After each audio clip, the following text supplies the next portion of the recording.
All right, let's jump right into this explainer. If you've ever stared at that messy pile of paperwork in your glove box and thought, what even is all this? Well, you are definitely in the right place. Today, we're going to completely decode the statutory framework of the Illinois Vehicle Code, and we'll break down exactly what you need to know to stay compliant, and most importantly, stay on the road.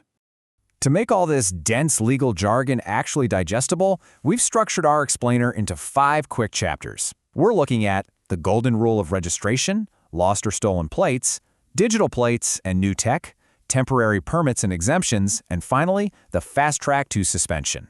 So let's start with Chapter 1, the golden rule of registration. Basically, the absolute necessity of compliance. Listen to how the administrative framework actually spells this out. It says, Illinois drivers are legally required to keep this registration card in their vehicle at all times, to present it as proof of compliance if stopped by law enforcement officers. Literally at all times. So it's not just some piece of administrative paperwork, it is a strict legal mandate. The law specifically demands that the certificate be legible and, readily available. So think about it. Leaving that little card on your kitchen counter or losing it in that endless pile of junk mail? Yeah, that leaves you wide open to an immediate traffic infraction. If a police officer or an employee of the Secretary of State pulls you over and asks to see it, and you're just empty-handed, boom, you are instantly vulnerable to citations and administrative fines. It is entirely on you to maintain this proof. Moving on to Chapter 2, Lost or Stolen Plates. We'll go over the practical steps for a totally frustrating scenario. If you hit a monster pothole and lose a plate, or someone completely swipes it, the law has a really simple 1, 2, 3 process for you. First, if your plate, digital plate, or registration sticker is lost or stolen, you've got to promptly notify the Secretary of State. Second, immediately apply for a duplicate under a new registration card. And third, well, naturally, you have to forward the prescribed fee. But here's a super interesting little provision. If your plates were actually stolen, the Secretary of State might issue a substitute or an entirely new registration number instead of an exact duplicate. So you might not get your old numbers back, which, if you think about it, makes perfect sense. It's a brilliant security feature. It stops whoever stole your plates from just driving around using your active registration numbers. All right, Chapter 3, Digital Plates and New Tech, how they're modernizing the Illinois Vehicle Code. So those traditional clunky metal plates we all know, they are getting a massive high-tech upgrade. The state can now authorize electronic digital registration plates that allow for automated image capture day or night. And get this, the state can actually suspend or revoke the digital image remotely if you mess up the code or forget to renew. They literally just wipe the screen blank. But, slight catch here, you are still required to keep one traditional metal plate on the front end of your car. Now, this is a fantastic modern accommodation in the code. You can actually voluntarily disclose a communication impediment when you apply for registration.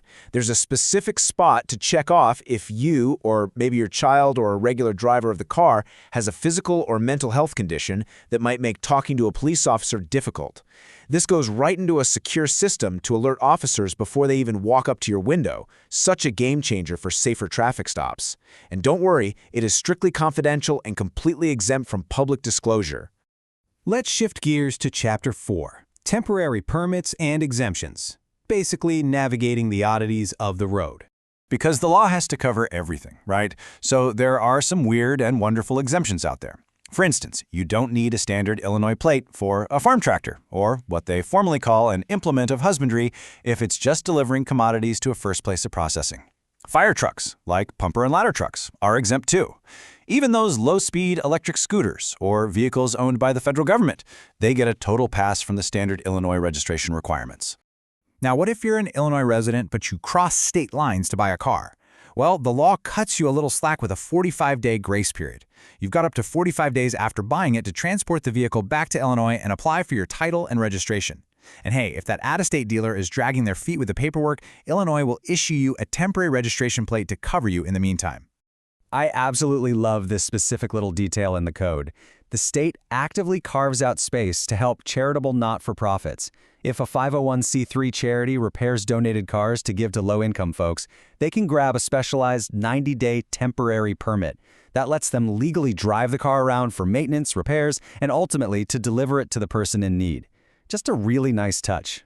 Now for you fleet managers or commercial drivers out there, check this out. Your annual fees scale up drastically based on the gross weight of your vehicle and its load. So, a standard vehicle under 10,000 pounds, that might just be a $45 fee in this specific category. But the second you start heavy commercial hauling, whoa, the fees skyrocket. A massive truck pushing 80,000 pounds is going to max out at nearly $400 a year. Basically, you pay for the weight you put on the state's roads. And finally, Chapter 5, the fast track to suspension, or how to lose your driving privileges real quick. Take a look at that number right there, 5. That is an incredibly important number to remember, because 5 is the exact threshold of toll violations or evasions that will trigger the state to completely suspend your vehicle registration. Just 5. If the Illinois State Toll Highway Authority, or even a private tolling authority, reports you, the Secretary of State will absolutely pull the plug on your registration. And it is definitely not just tolls either. The code gives the Secretary of State the power to revoke your registration for a whole list of serious reasons. Unpaid local vehicle taxes? Suspended. Ignored commercial tow truck fines? Suspended. How about being 90 days or more behind on court-ordered child support? Yep, your registration is on the chopping block. And incredibly, if a court finds your vehicle was used for gun running, you're looking at an immediate suspension of up to 90 days. Oh, and a quick warning, trying to cheat the system is a really bad idea. The code strictly prohibits using any kind of plate cover, tinted, colored, or even clear, if it distorts the image for automated enforcement cameras. And if you go as far as modifying where your original plate is mounted to hide it from toll systems, like using one of those electronic hiding devices, you've just elevated your problem significantly. Doing so is actually a Class A misdemeanor. No way is that worth it. So, as we wrap up this explainer on the Illinois Vehicle Code, I want to leave you with a quick question to think about. Picture your car sitting out in the driveway right now. If you got pulled over in the next 10 minutes, are you 100% certain your valid registration card is actually sitting in the glove box? Because as we've explored today, in the eyes of the law, close enough just really isn't good enough.